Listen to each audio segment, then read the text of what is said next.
Welcome students. बेटा ये आपकी पाठ 4 की दूसरी कविता है दिशा। तो दिशा में बेटा कवि ने बाल मनोविज्ञान से संबंधित बात का वर्णन किया है, यानी कि जो बच्चे होते हैं उनकी सोच और उनका मनोविज्ञान क्या कहता है। ठीक, तो एक तरह से इस कविता के माध्यम से कवि ने शिक्षा दी है कि हर बच्चों का, हर मनुष्य, मतलब एक तरह चाहे वो बड़ा हो, बच्चा हो, चाहे वयस्क हो, हर व्यक्ति की अपनी एक सोच होती है, अपना एक यथार्थ होता है और उसी यथार्थ पर आधारित होकर के वो अपने कार्यों को आगे बढ़ाता है। तो चलिए बेटा हम देख रहे हैं कि अब देखिए दिशा है, आपका लेसन है दिशा।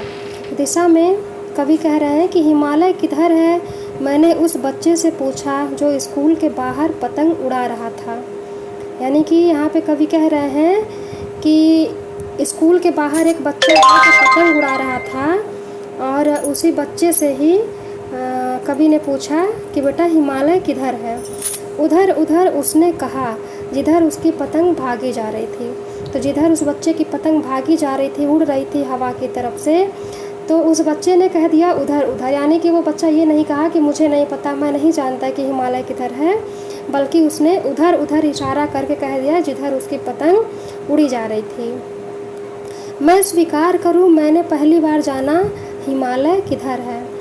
तब कवि कह रहे हैं कि उस समय मैंने स्वीकार किया, मतलब उस बात को वो स्वीकार करते हैं कि उन्हें पहली बार पता चला कि हिमालय किधर है। तो इस बात से चलिए मतलब हम ये समझते हैं, इसका ये मतलब नहीं है कि हिमालय उधर ही है जिधर वो बच्चा कह रहा है, बल्कि यहाँ पे कवि का कहने का मतलब ये है कि पहली बार उस बच्चे के उत्तर से कवि को ये एहसास हुआ, ये ज्ञान हुआ कि हर बच्चे का अपना एक यथार्थ होता है, अपना एक मतलब अपनी एक वास्तविकता होती है, एक सच्चाई होती है।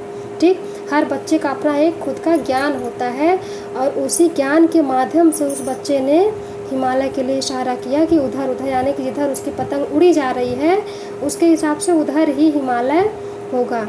ठीक, तो यहाँ पे कवि ने बेटा एक प्रकार से शिक्षा दी है कि उसी बच्चे के हिसाब से, उसी बच्चे के अनुसार ही हर मनुष्य का अपना एक यथार्थ होता है, अपनी एक सोच होती है और उसी सोच को केंद्रित करके वो अपने जीवन के सारे कार्य करता है। ठीक है।